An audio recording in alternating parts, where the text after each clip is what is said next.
Podem se assentar. Muito feliz mesmo, porque, como o Cláudio disse, praticamente morou no mesmo, não, na mesma casa praticamente, né? Tempo. Quando os pais do o pai e a mãe do Cláudio foram para a Bahia, tempo, a gente era muito pequenininho. E aí quando vocês voltaram, morou não sei quanto tempo, não me lembro quanto tempo, a gente morou um bom tempo. Minha tia, meu tio, todos os meus primos. A gente bagunçava muito junto, né? Criança, molequinho, deveria ter uns 6, 7 anos de idade mais ou menos. Mais próximo de mim era o Rogério, porque o Rogério tinha ali próximo mais ou menos ideia, ou idade, o Carlinhos, a Shirley e o Cláudio eram maiores, né? E quando você tem 6 anos, 2 anos de diferença é uma eternidade, né? Eu dou graças a Deus pela vida do Cláudio. O pastor Cláudio, eu conheço um pouco a vida dele, um pouco do caráter dele. Eu vejo a mão de Deus sobre a vida dele de forma fantástica, de forma tremenda. Vejo como Deus tem transformado a vida dele, como Deus tem protegido, como Deus tem guardado, como Deus tem dado sustento. Isso é maravilhoso. E hoje, vocês estão aqui, nesta igreja, nesse lugar de oração. Na casa de Deus há uma unção. A unção, ela é algo tremendo, a unção. Sabe por quê? Porque unção é algo que vem de Deus. A gente tem a consagração. A consagração é algo que um homem pode fazer. Né? Mas a unção não. A unção, ela só vem. E a gente tem um tema maravilhoso essa noite. O tema é jejum. Mas antes de começar o jejum, eu não posso começar o jejum sem contextualizar o jejum. Sem mostrar para vocês onde é que o jejum se encontra. E por que ele é importante nas nossas vidas. Para iniciar, eu quero ler junto com vocês. Primeiro, 2 Crônicas, capítulo 7, versículo 14. Para a gente iniciar. Já deixei aberto aqui para a gente ganhar um pouco de tempo. E diz assim, um pouquinho sobre Salomão.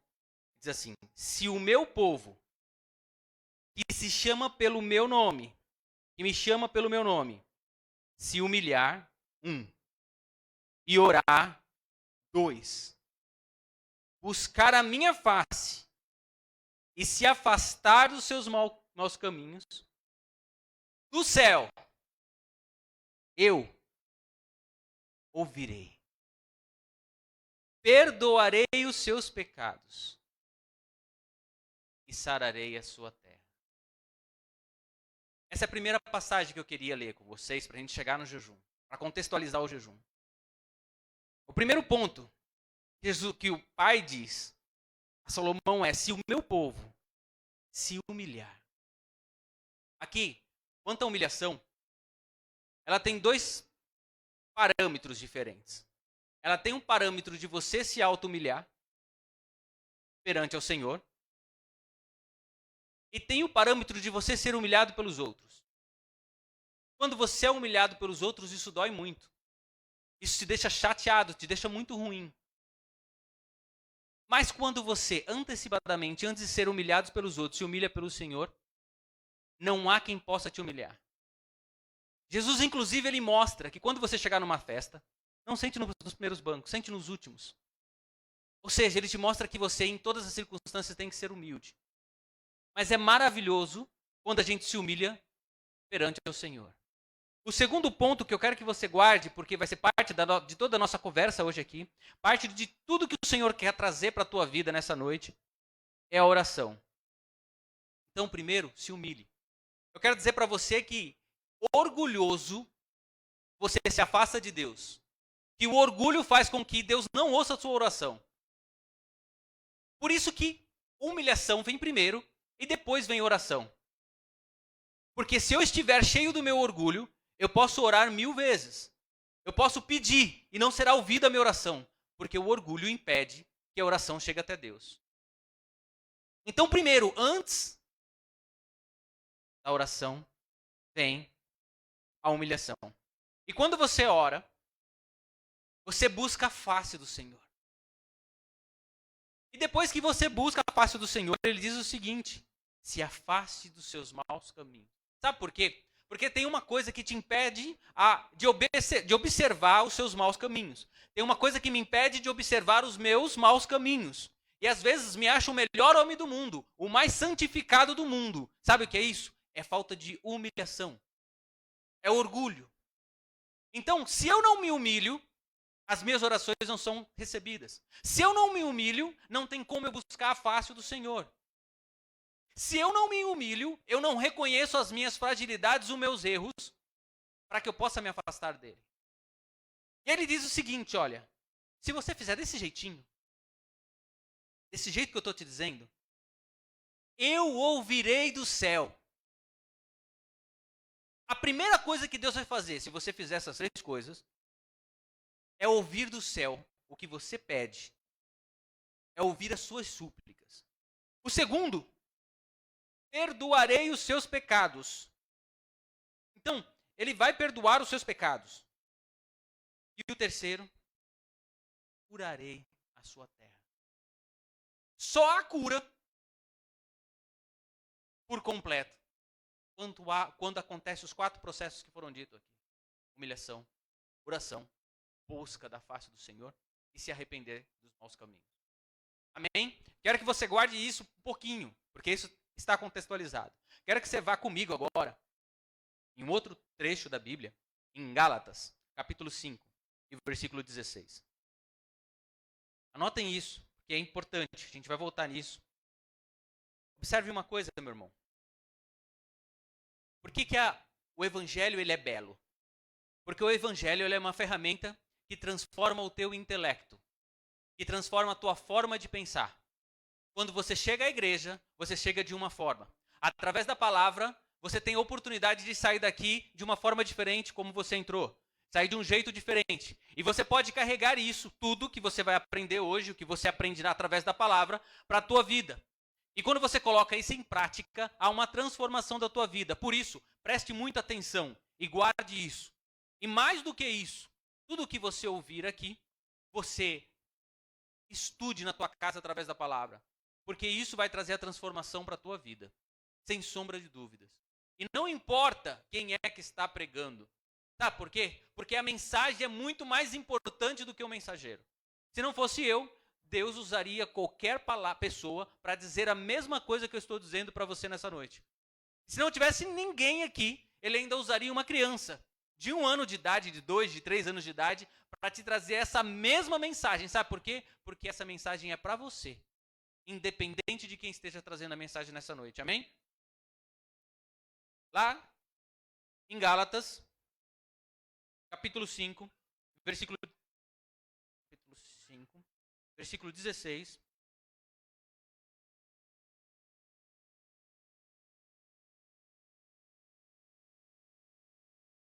Pois isso digo, vivam pelo Espírito, e de modo nenhum satisfarão os desejos da carne. Pois a carne deseja o que é contrário ao Espírito. O Espírito é contrário à carne. Essas duas coisas não coabitam. São coisas segregadas. Eles estarão em conflito um com o outro.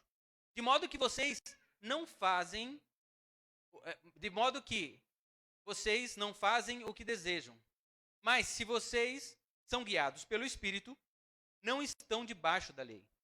Ora, se as obras da carne são manifestas, quais são essas obras? A imoralidade sexual, a impureza, a libertinagem, a idolatria, a feitiçaria, o ódio, a discórdia, os ciúmes, a ira, o egoísmo, a disseção, a facção, a inveja, a embriaguez, a orgia e coisas semelhantes. Eu os advirto, como antes já adverti. Aqueles que praticam essas coisas não herdarão o reino de Deus. Mas o fruto do Espírito é amor, alegria, paz, amabilidade, bondade, felicidade. E ele começa descrevendo todos os frutos do Espírito. Meu irmão, observe uma coisa importante. Quando nós observamos o Senhor falando com Moisés, com Salomão, que foi o texto que a gente leu agora há pouco, E ele diz o seguinte: se o meu povo se humilhar, orar, buscar a minha face. Ele está dizendo exatamente que o povo ele tem que sacrificar a carne para que o espírito se fortaleça. Então, o que eu quero que você perceba nessa noite é que você é a ferramenta, você está dentro do teu intelecto a ferramenta para que você se aproxime do Senhor. E quando você se aproxima do Senhor, todas as suas preocupações, elas são zeradas. Todas as suas ansiedades, elas também são zeradas. Sabe por quê? Porque ansiedade é contrária à fé. Quem tem fé e entrega a vida ao Senhor não tem ansiedade, não se joga ansiedade. Mas, irmão Ricardo, o que você está dizendo isso? Ansiedade é trazer ao presente o futuro. Ansiedade é quando eu estou pensando no amanhã e sofrendo com o amanhã hoje. Se eu vou passar bem na prova ou não, eu fico ansioso. Só pode existir ansiedade por algo do futuro. Algo do passado não existe ansiedade. Mas a pessoa que tem a fé em Cristo, ela não vive de ansiedade. Ela não vive de preocupações. Então, todas as vezes em que eu me entrego aos prazeres da carne, todas as vezes em que eu me encho de mim, eu enfraqueço o espírito e me distancio do Senhor. Amém? Estão comigo até aqui, irmãos? Vamos para uma outra parte, que aqui a gente entra no jejum. Mateus, capítulo 6. Antes de falar do capítulo 6, eu quero dizer do capítulo 5 de Mateus. O capítulo 5 de Mateus, ele é recheado de instruções que o Senhor Jesus nos traz. Ele fala sobre o divórcio, ele fala sobre as bem-aventuranças, ele fala sobre um bocado de coisa. O capítulo 5 ele é recheado de instruções para a sua vida e para a minha vida. E detalhe, deixa eu falar uma coisa importante para você. Tem versículos na Bíblia que foram ditos por profetas, tem versículos na Bíblia que são escritos de apóstolos. Aqui eu quero fazer um parênteses muito importante para a tua vida. O capítulo 5 e o capítulo 6, em algumas Bíblias, inclusive, é escrito em vermelho. Sabe por que é escrito em vermelho? Porque são palavras do próprio Jesus para mim e para a tua vida. Então o capítulo 5 ele instrui. Só que no capítulo 6, Jesus está dizendo o seguinte, olha, na sequência cronológica, no capítulo 5, ele diz o que é que você tem que fazer. No capítulo 5, no 6, ele está dizendo o seguinte, olha, mas para isso, você precisa se santificar. É no capítulo 6 que ele mostra como é que procede, quais são os elementos necessários para a santificação, para a purificação. É no capítulo 6 que ele mostra qual que é a chave. A chave que Satanás tenta cegar as nossas vistas e a gente não consegue ver. Porque hoje em dia a gente vê crente que ele vem para a igreja todos os domingos. Mas você pergunta quando foi a última vez que ele orou. Ele diz para você, olha, faz 4 meses que eu orei. Ele vem para a igreja todos os domingos e ele sente a presença de Deus. Eu vou te dizer uma coisa para você. Sentir a presença de Deus, sentir unção, não significa que você é servo de Deus. Sabe por quê? Porque se eu pegar um louvor fervoroso, levar esse louvor lá na Cracolândia, o poder e a unção que está no louvor faz com que o rapaz comece a chorar, mesmo cheio de drogas. É unção. Não tem diferença nenhuma entre ele e você. Isso não faz ele homem temente, reto, segundo o coração de Deus. Faz? Mesmo estando lá no mundo das drogas? Mesmo estando na prostituição? Faz? Não faz. Mas ele vai sentir, sabe por quê? Porque o louvor está cheio de unção. Na hora que ele escuta o louvor entra. E o louvor, quando entra lá dentro, ele mexe com qualquer um. Se você pegar um louvor inspirado, cheio de unção, e você leva lá na porta de um centro de macumba, você vai ver que o louvor vai mexer com as pessoas. Vai ter pessoas lá que vão sair de lá chorando. Isso não significa que essas pessoas estão andando na presença de Deus. Então não acredite que vir no culto de domingo, dar glória a Deus, aleluia, louvar e se alegrar significa que você é um homem segundo o coração de Deus, porque você não é. Mas existem elementos que você vai ouvir aqui que vai te levar ao centro. E vai te levar a entender o que que você tem que fazer para ser um homem segundo o coração de Deus. Para ser um homem cheio do Espírito Santo de Deus de verdade. E não só aquela sensação que você tem quando você sente a unção de um louvor. O Espírito Santo ele é tão maravilhoso, ele é tão perfeito, que quando há a unção, até as árvores sentem a unção. O ambiente sente a unção. Mas existem requisitos para que você seja uma pessoa, um homem purificado, um homem que ande na presença do Senhor. Vamos para o capítulo 6. E aqui a gente entra no jejum. Por que eu estou dizendo isso, meu irmão? Porque eu poderia falar de jejum de forma científica e dizer o quanto ele é bom. Eu poderia falar que o jejum é algo que te aproxima do Senhor. Não estou mentindo, ele é. Eu poderia dizer que o jejum melhora a tua imunidade. É verdade, jejum melhora a imunidade. Eu poderia dizer um monte de coisa de jejum. Mas como nós somos cristãos, a gente tem que entender que o jejum está contextualizado dentro de um processo. Um processo que passa pela oração, passa pela tua humilhação, passa pela busca da face do Senhor. Amém? Mateus, capítulo 6. Essa passagem é linda. Por quê, meu irmão? Essa passagem é quando Jesus está dizendo o que é que você tem que ser para ser purificado. São palavras do próprio Jesus. E eu vou, só para não perder muito tempo, vou passar pela primeira. Ele fala sobre a ajuda dos necessitados. Quando ele fala da ajuda dos necessitados, ele explica pra gente que é o seguinte: olha, não faça como os hipócritas não, que mostra para todo mundo que está ajudando os necessitados. Eles já têm o que é deles. Quando fizer isso, que a tua mão direita não saiba que a tua mão esquerda está fazendo, faça, porque aí o galardão vai vir do céu para você. Primeiro processo da santificação. No segundo, ele vem falando sobre a oração. Ele explica, inclusive, como ora. E eu não vou entrar nesse mérito da oração. Mas quero que você entenda que a oração é algo que te leva ao Senhor. Mas para toda oração há necessidade de uma preparação. Aí depois ele vem falando sobre jejuns. Quando jejuarem, não mostrem uma aparência triste, como os hipócritas. Pois eles mudam a aparência do rosto a fim de mostrar que sejam eles que estão jejuando. Eu digo verdadeiramente que eles já receberam a plena recompensa. Ao jejuar, arrume o cabelo, lave o rosto, para que não pareça aos outros que você está jejuando. Mas apenas o seu pai o vê em segredo. E o pai que vê em segredo te recompensará. Ei, deixa eu falar uma coisa para você importante. Deixa eu te mostrar algo importante. Há uma promessa aqui. Você percebeu? O pai que vê em segredo te recompensar. Há uma promessa aqui. Eu não conheço uma passagem bíblica em que a pessoa se humilhou, se aproximou do Senhor através do jejum e não foi abençoado por Deus. No livro de Esther, a Bíblia diz que Esther foi muito bem educada por Mardoqueu. Era uma princesa e por isso o rei Assuero olhou para ela e achou ela linda. E ela passou a ser a rainha também do rei Assuero.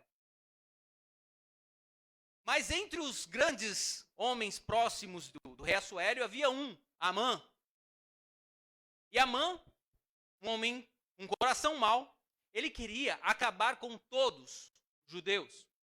Esther era judia, então ele arcou um plano, criou uma lei, validou essa lei com o rei Assuero, e essa lei tinha o objetivo de acabar, de matar todos os judeus que moravam naquele lugar. É bom observar que o rei Assuero, ele era rei desde a Índia a Antioquia. Então quando a gente olha o planeta, toda a parte de lá, ele era praticamente rei. E Esther, naquele contexto, tinha acabado de virar uma princesa, e a rainha, né? E a rainha não tinha o poder de chegar até o rei. A rainha não podia falar com o rei. Somado a isso, o rei Assuero acabara de passar por uma frustração. Ele tinha uma outra rainha chamada Vasti. Ele pediu para que a rainha Vasti se apresentasse em uma festa, e ela não se apresentou, então ele já estava com o coração preso. Se apresentar diretamente ao rei significava sentença de morte para Esther. E o tio dela chegou até ela e disse o seguinte: olha, se você não fizer nada, nós vamos morrer, todos nós judeus. E a Bíblia diz que Esther disse ao povo: jejuem por 3 dias, não coma nada e não beba nada.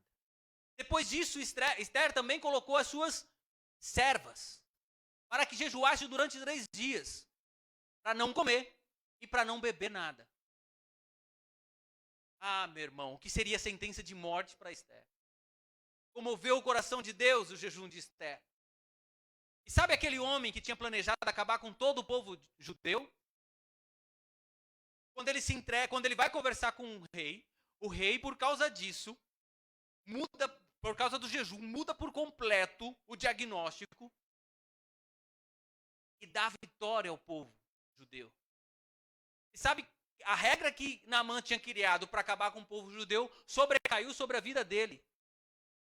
O povo foi protegido por uma causa, pelo jejum.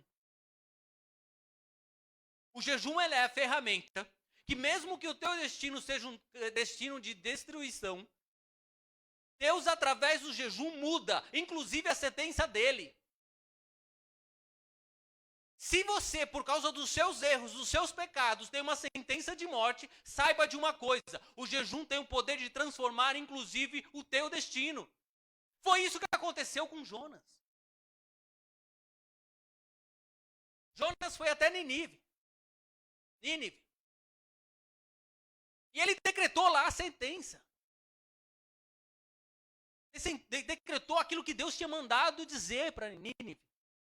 E antes disso ele diz o seguinte: Senhor, eu sei que eu vou em Nínive, mas o Senhor com o coração mole está dizendo tudo isso, mas pode voltar atrás. Foi isso que aconteceu, sabe por quê? Porque o rei de Nínive, observando e crendo que tudo que o profeta tinha dito realmente aconteceria com ele, ele coloca toda a nação em jejum.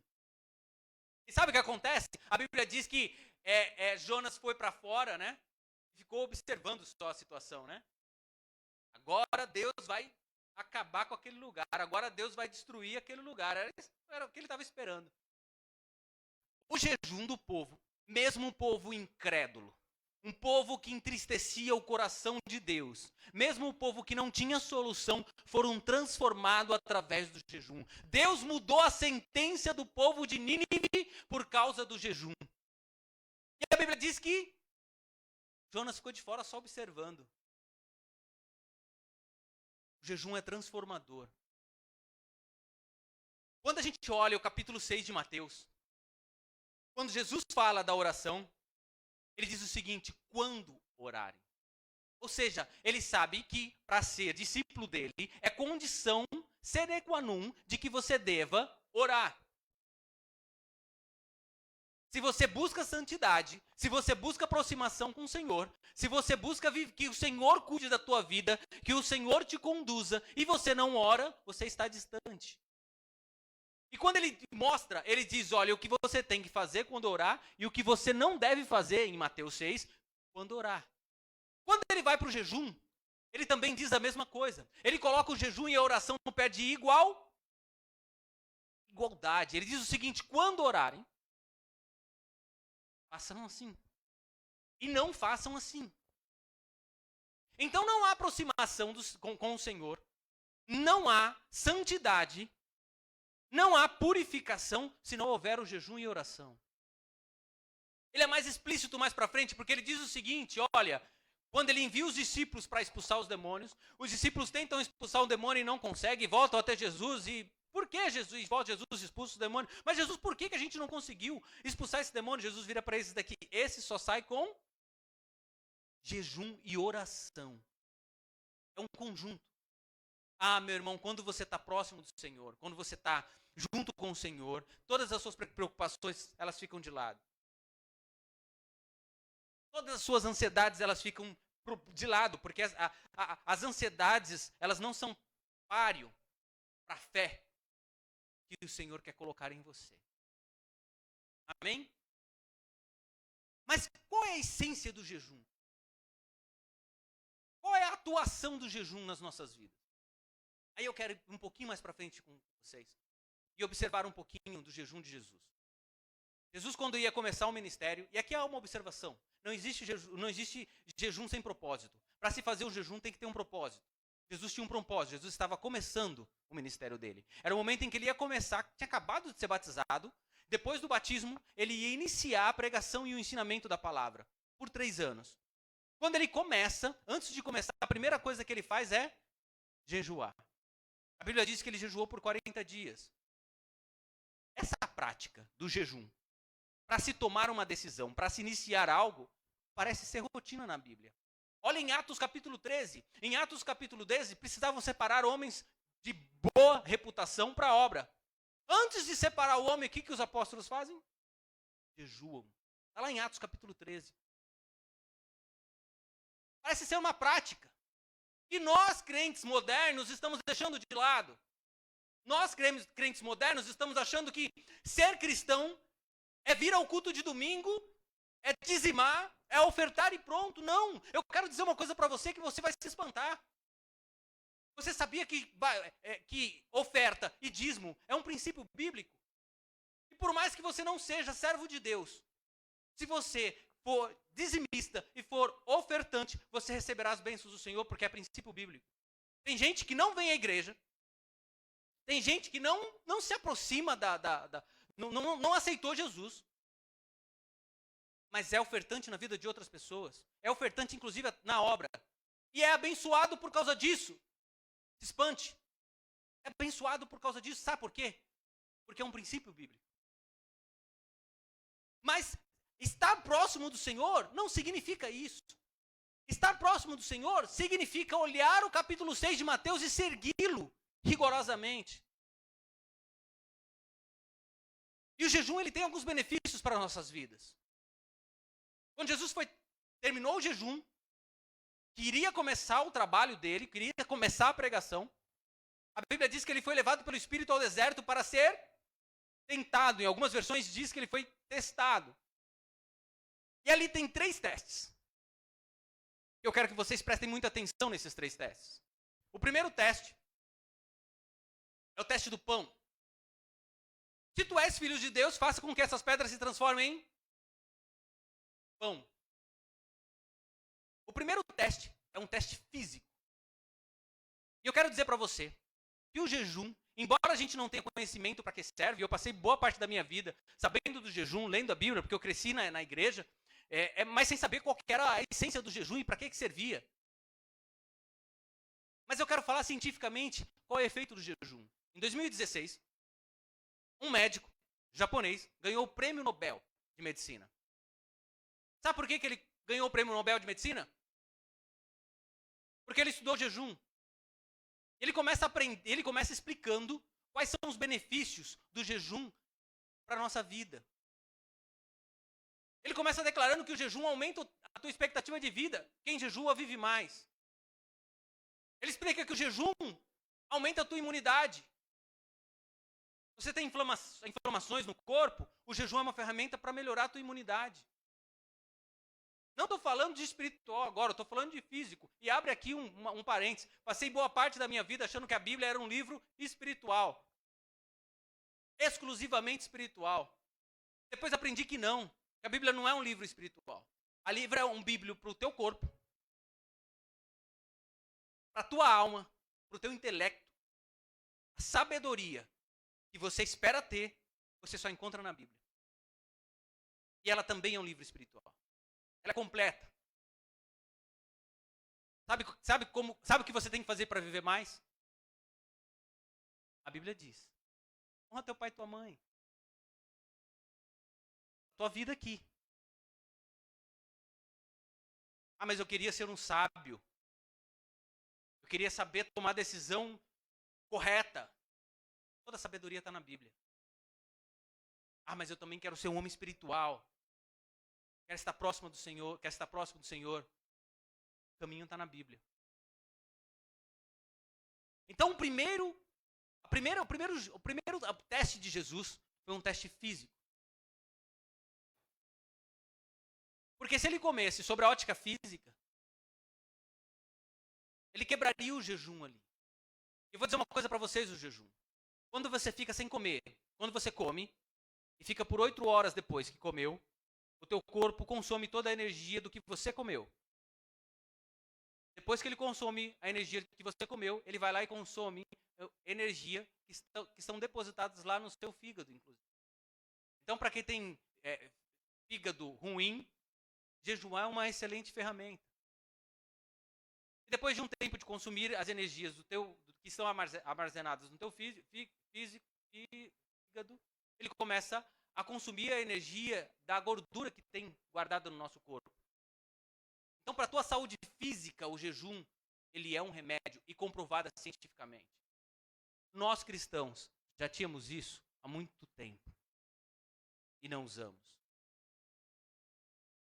O segundo teste foi um teste psicológico.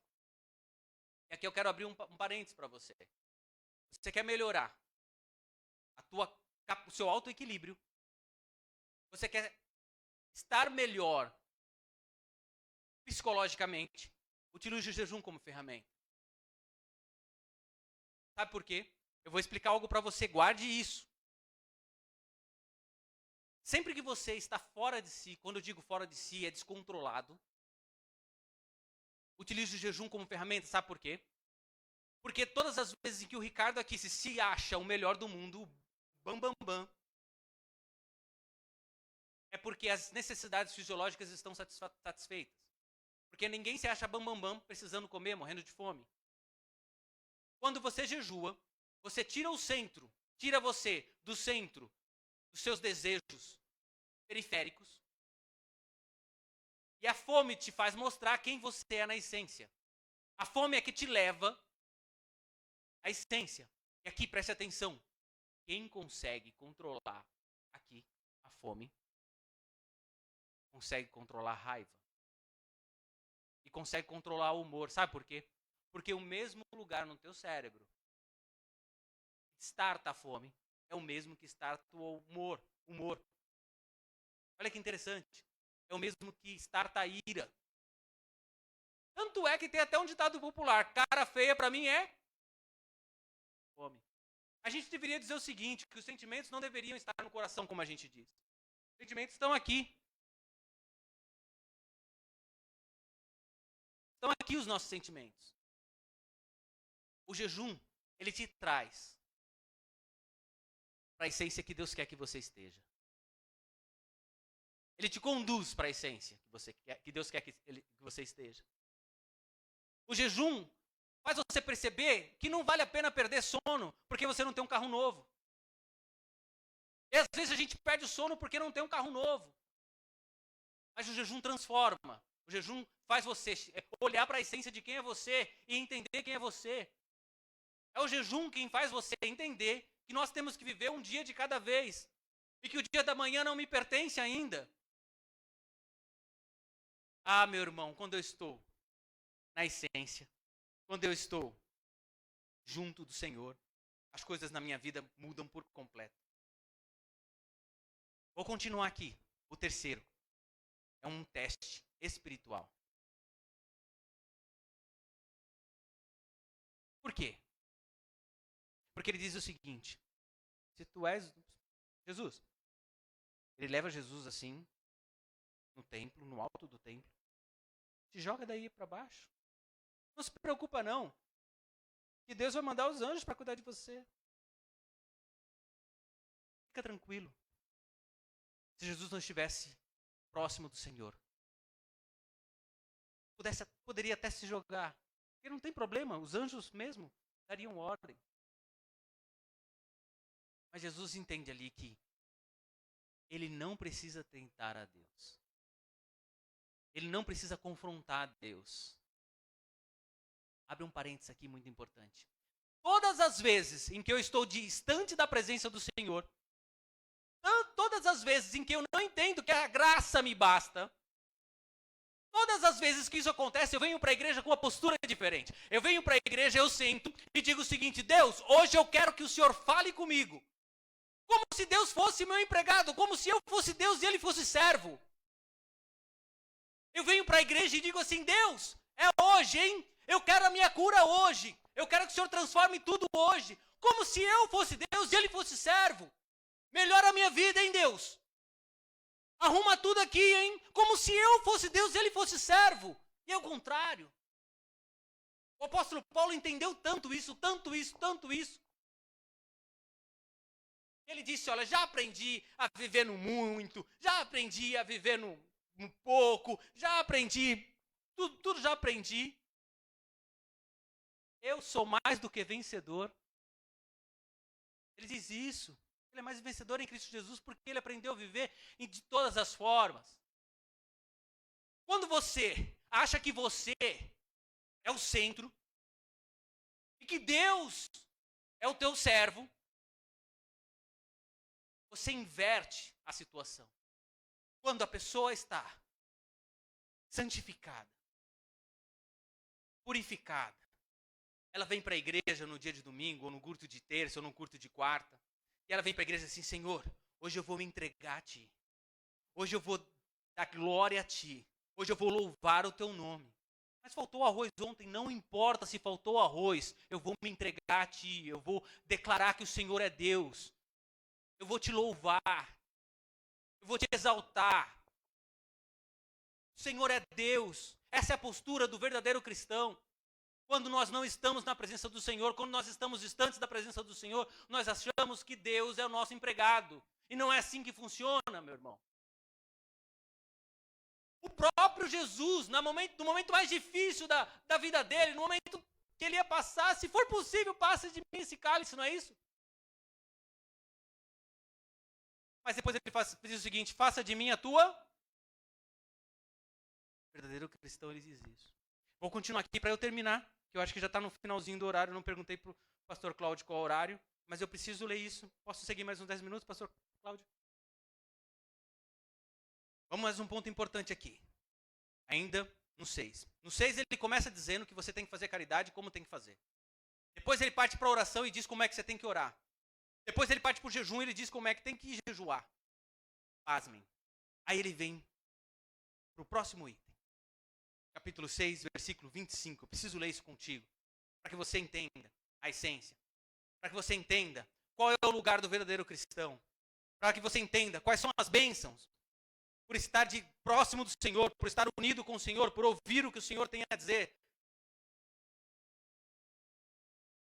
Por dizer ao Senhor que a presença dEle te basta. Portanto, eu digo, Jesus dizendo, não se preocupe com a sua própria vida, quanto ao que come ou bebe, nem com o seu próprio corpo, quanto ao que vai vestir. Não é a vida mais importante que a comida e o corpo mais importante que a roupa?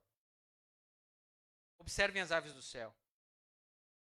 Não semeiam, nem colhem, nem armazenam em celeiros. Contudo, o Pai Celestial os alimenta. Não tem vocês mais valor do que elas?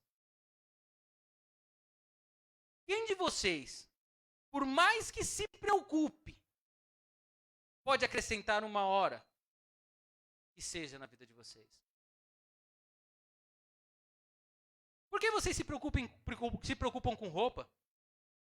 Vejam como crescem os lírios dos campos. Eles não trabalham nem tecem. Contudo, eu digo que nem Salomão, em todo o seu esplendor, vestiu-se como um deles. Se Deus veste assim a erva do campo, que hoje existe e amanhã é lançada no fogo, não vestirá muito mais a você, homem de pequena fé. Portanto, não se preocupe, dizendo, que vamos comer, que vamos beber, ou que vamos vestir, pois os pagãos é que correm atrás das coisas assim. Mas o Pai Celestial sabe que vocês precisam delas. Busque, pois, primeiro, um lugar no reino de Deus e a sua justiça. E todas as coisas serão acrescentadas a vocês. Portanto, não se preocupe com o amanhã, pois o amanhã trará suas próprias preocupações. Basta cada dia seu mal. Meu irmão, o que eu quero dizer para você é que a fagulha da sua existência está na mão do Senhor. Ele quem permitiu que você estivesse aqui hoje, Ele que permitiu a tua saúde agora. Ele que permitiu que você passasse o dia hoje. Então tudo é para a honra dEle e para a glória dEle. Por que que você e eu nos afastamos do Senhor? Nos afastamos de tudo que Ele já pediu? Nos afastamos da lei dEle para nos preocupar com as coisas que são nossas, que vão passar. O que Ele está te dizendo nessa noite? Além de te mostrar a necessidade da oração, da sua humilhação através do jejum, Ele está dizendo para você o seguinte: siga. E as outras coisas não se preocupem, porque eu vou cuidar de você. Eu vou tratar de você. Quem aqui viu no jornal uma reportagem sobre um passarinho que morreu de fome? Ei, você não vai ver, porque tem pouca importância. Quando você vê um ser humano que aconteceu isso, você vê porque tem importância. O que Jesus está dizendo aqui é que Ele vai cuidar de você em todas as circunstâncias. O que Ele está dizendo para você é que a tua preocupação sobre aquele contrato que vai acontecer amanhã, a tua preocupação sobre aquela doença que se instaurou em você, não se preocupe, entrega a tua vida ao Senhor, confia nele e Ele vai tratar dessas coisas. Ah, se o meu povo, que se chama pelo meu nome, se humilhar e orar e buscar a minha face e abandonar os seus maus caminhos, eu olharei do céu. Aleluia. Perdoarei os seus pecados e curarei a tua terra. Meu amado, eu quero que você se levante em nome de Jesus.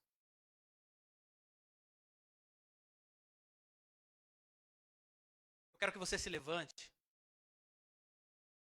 Nós precisamos selar essa palavra. Tudo que foi dito aqui nos nossos corações. Porque tudo que foi dito aqui é algo para transformar a tua vida.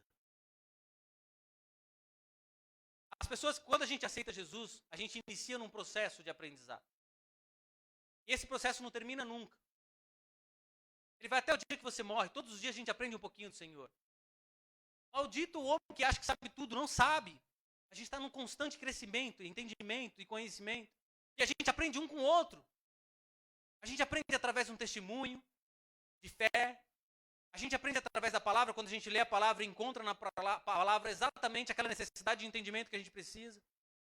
Colossenses, a gente vê um exemplo desse. Colossenses chega um momento que eles se perdem um pouquinho, né? Ô Paulo, chegou um caboclo aqui que está falando um negócio meio diferente, não está parecido com o que você disse não, Paulo. Então é a palavra que nos instrui. A mensagem é mais importante do que qualquer mensageiro. E eu pedi para que vocês se levantassem, porque nós vamos fazer uma oração. E essa oração é para que essa palavra crie raízes nos nossos corações. E essa palavra crie robustez dentro da gente. Porque a gente vai precisar dela no momento de aflição, no momento de dificuldade. A gente precisa lembrar no momento de dificuldade que o jejum é uma ferramenta de transformação tão forte que até muda uma sentença de Deus. Deus olha para você, Ele se compadece quando você jejua e diz o seguinte: mesmo ele errando, eu vou mudar a sentença dele. Esse é o nosso Deus. Vamos orar, irmãos? Grandioso e eterno Deus, nós te louvamos por aprender contigo nessa noite, ó Deus. Nós sabemos que essa palavra é uma palavra de transformação de vidas, ó Pai. Nós sabemos que essa palavra, Senhor, se entrar no nosso sentimento, ó Espírito Santo, abra os nossos entendimentos para que possamos capturar essa mensagem, ó Deus. Nós sabemos que ela tem o poder de mudar as nossas vidas por completo, Senhor.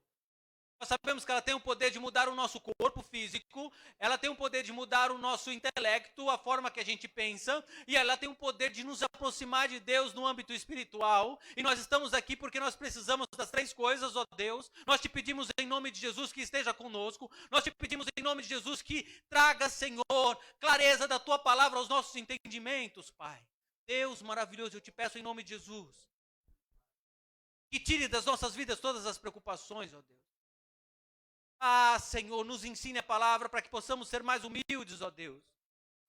E que a humildade, Senhor, seja a chave para que as nossas orações cheguem até o teu coração. Deus, em nome de Jesus, que nós te pedimos isso, ó Pai. Esteja conosco, Pai. Amém. Podem se assentar. Para a gente concluir, eu quero fazer um pacto com vocês.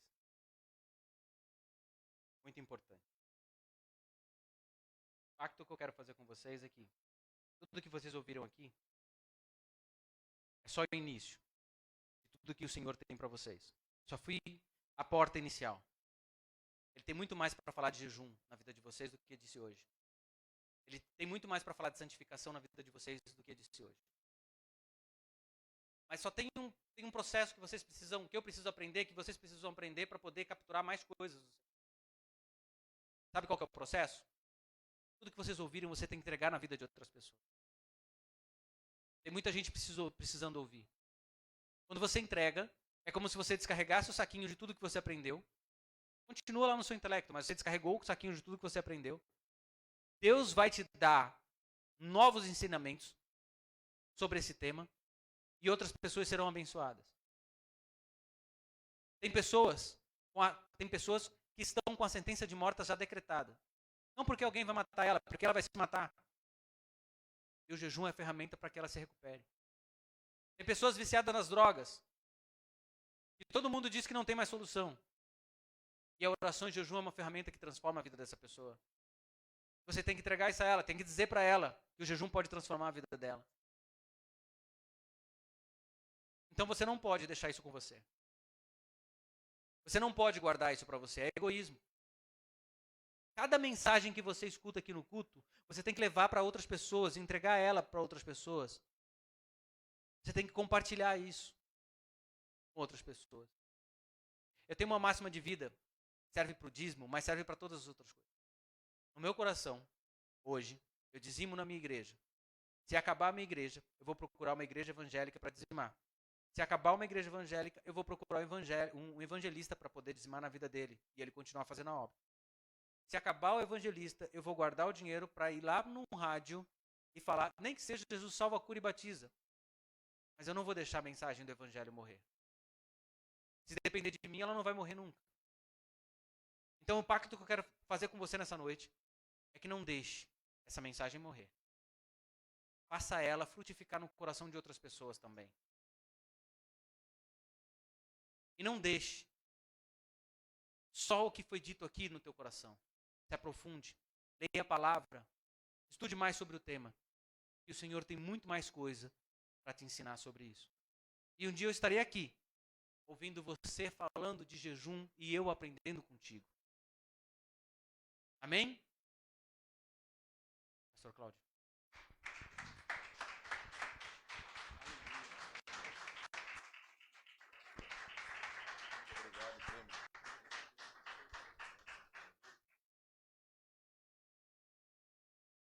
Meus irmãos, aí na sua casa, aqui na nave da igreja, Deus abençoe a todos.